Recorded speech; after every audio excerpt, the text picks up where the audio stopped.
Отец Филипп, что бы вы сказали человеку, который разочаровался в церкви? Это дискуссионный вопрос, конечно. Вообще я могу сказать, что человеку свойственно разочаровываться. Он, как правило, всем недоволен. Он недоволен нищебродством своих родителей. Почему они не такие богатые, как Цукерберг? Он недоволен своей школой, там злые учителя. Он недоволен столовой, где его невкусно кормят. Он всегда разочаровывается в медицине. Медицина не помогает, и поэтому он ищет какие-то альтернативные варианты для того, чтобы оздоровить себя. Он всегда всем недоволен. Человек такое существо, которому свойственно разочаровываться. К сожалению, это так. И поэтому, если говорить о том, что он разочаровывается даже в своих близких родственниках, начиная с родителей, заканчивая другими людьми, естественно, что ему, как бы это опять же не парадоксально звучало, это неестественно на самом деле для человека. Ему, естественно, разочаровываться и в Боге. Он ему все не дал, он его чего-то лишил, он ему не помог вовремя.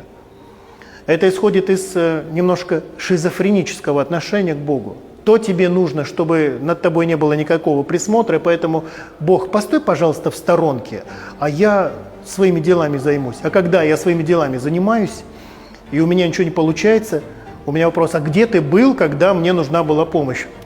Момент, ты же сам отошел от него, ты же сам попросил у него вмешиваться.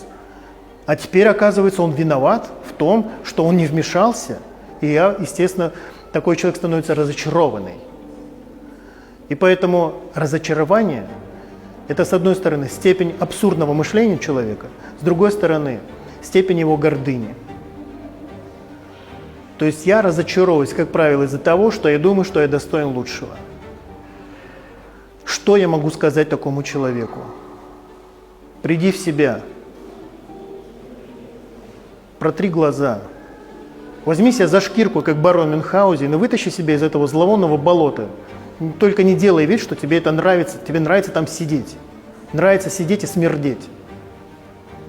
И как только это эйфорическое состояние у человека, к сожалению, проходит, и он начинает в Боге разочаровываться, он садится в это болото.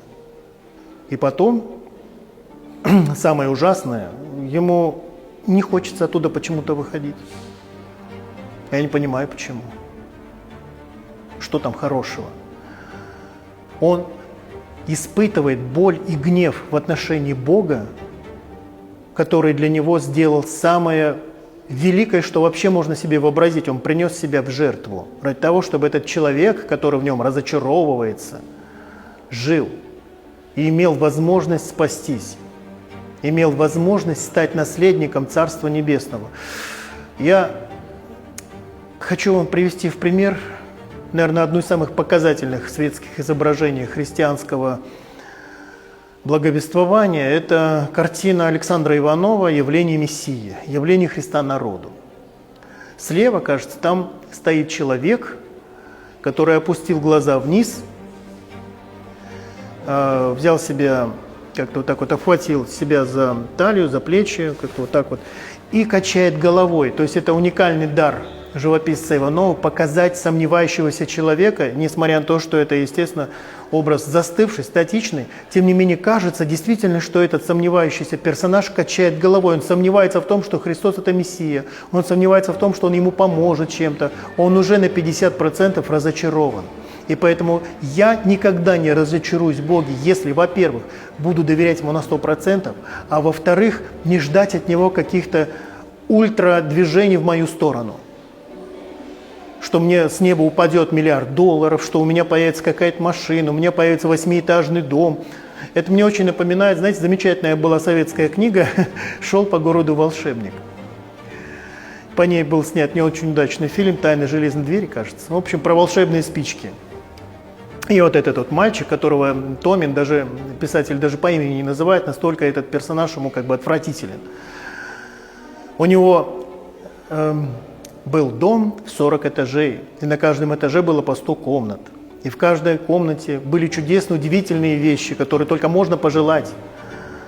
Но не весь дом был набит битком этими удивительными вещами, поэтому у мальчика было очень много работы.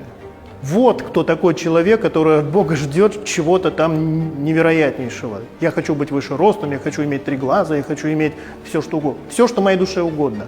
Вот этот вот маленький мальчик со спичками, у которого даже нет имени. И мне кажется, это очень показательный образ.